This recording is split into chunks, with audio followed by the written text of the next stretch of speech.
I want to share with you a story, an eerie, unsettling tale that I've witnessed firsthand over the last 20 years. It all began with the house right across the street from mine. From the moment I moved here, that plot of land has always held a dark presence. The land was empty, abandoned for years before I arrived. Locals whispered about it, saying it was cursed, that no one could ever hold on to it for long. Years passed, and the land remained untouched, shrouded in an air of foreboding. On stormy nights, I could swear I heard faint cries coming from the empty lot, and sometimes, just before dawn, I saw strange lights flickering in the darkness. That was until one day, someone finally bought it. The new owner got it for a ridiculously low price, despite the prime location. He planned to build a house there, but the construction itself was fraught with strange incidents. Workers complained of an unbearable stench that lingered no matter what they did, and a constant feeling of being watched. Tools would go missing only to reappear in strange places, and there were times when the sounds of hammering and sawing continued late into the night, long after the workers had left. One worker even fell from the scaffolding, barely surviving the fall. Others reported hearing whispers in the wind, calling their names, and seeing fleeting shadows out of the corners of their eyes. One man quit on the spot, pale and trembling, after claiming he saw a ghostly figure watching him from the unfinished attic. Eventually, the house was completed, and the man moved in with his family. But their stay was short-lived. The man quickly fell into financial ruin, and his family began to suffer mysterious ailments and infighting. It wasn't long before he sold the house for a fraction of its worth and left, his family shattered. I remember the night they left. The air was so thick with despair that I could feel it seeping through my walls. The next owner was a solitary man. He laughed off the neighborhood warnings, dismissing them as superstitious nonsense. For a few weeks, everything seemed normal. Then, one day, the neighbors noticed that he hadn't been seen for days. When they finally entered the house, they found him hanging from the ceiling. He had taken his own life. The house, now empty and cursed, was repossessed and put on the market again. Despite its dark history, a new family eventually moved in. From the moment they arrived, strange noises, whispers, thumps, and the sound of something heavy being dragged echoed from the house. Lights flickered and strange cold spots moved through the house. Doors would open and close on their own, and sometimes a chilling laughter echoed through the halls. The family was tormented by these disturbances.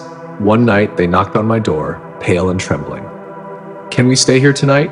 the father asked, his voice shaking. "Ever since we moved in, terrible things have been happening.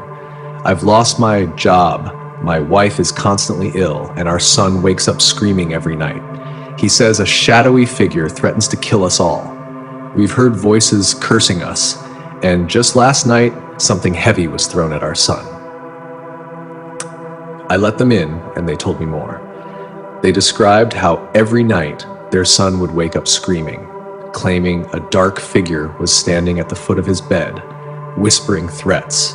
Their belongings would move on their own. They would find chairs stacked on tables, pictures turned upside down, and lights flickering uncontrollably. The mother showed me bruises on her arms, claiming invisible hands would grab her in the night. Their home had turned into a living nightmare. One night, they were woken by the sound of shattering glass. They ran to their son's room to find the window broken and their son cowering in the corner, claiming a black shadow had tried to drag him outside. Another night, they found their pet cat dead, its body twisted in an unnatural way. The atmosphere in the house grew heavier each day, as if the walls themselves were closing in on them. Desperate, I advised them to see an exorcist, hoping that some spiritual intervention might help. They agreed, and the next day they brought in one of the most renowned exorcists in the area. The initial rituals seemed to work, but then the exorcist suddenly froze in terror and fainted. When he regained consciousness, he was visibly shaken. "It told me it would kill my daughter," he whispered. "You need to leave. There's an evil here that no one can stand against. Just leave." The family packed their things and left that very night. Later, I heard that the exorcist's daughter had been brutally mauled by a pack of wild dogs, and the family's daughter had jumped to her death from a tall building. Before leaving, the exorcist warned me to stay away from the house. He spoke of dark entities, powerful and vengeful, that fed on fear and suffering. He said the land was a beacon for malevolent spirits, drawn to it like moths to a flame. The house, he said, was merely a vessel, a conduit for something far more sinister. The house remained abandoned for years, its dark aura undiminished. Neighbors claimed to hear screams and whispers whenever they walked by, the air thick with malevolence.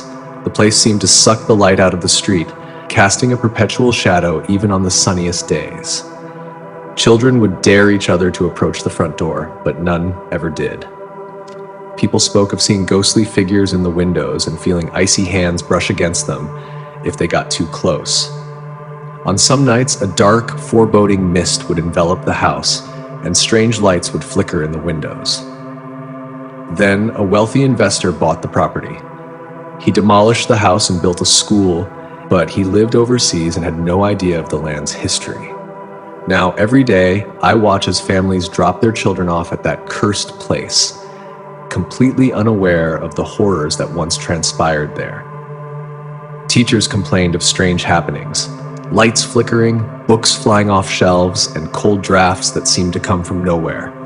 Some children even reported seeing shadowy figures in the hallways and hearing voices in the night.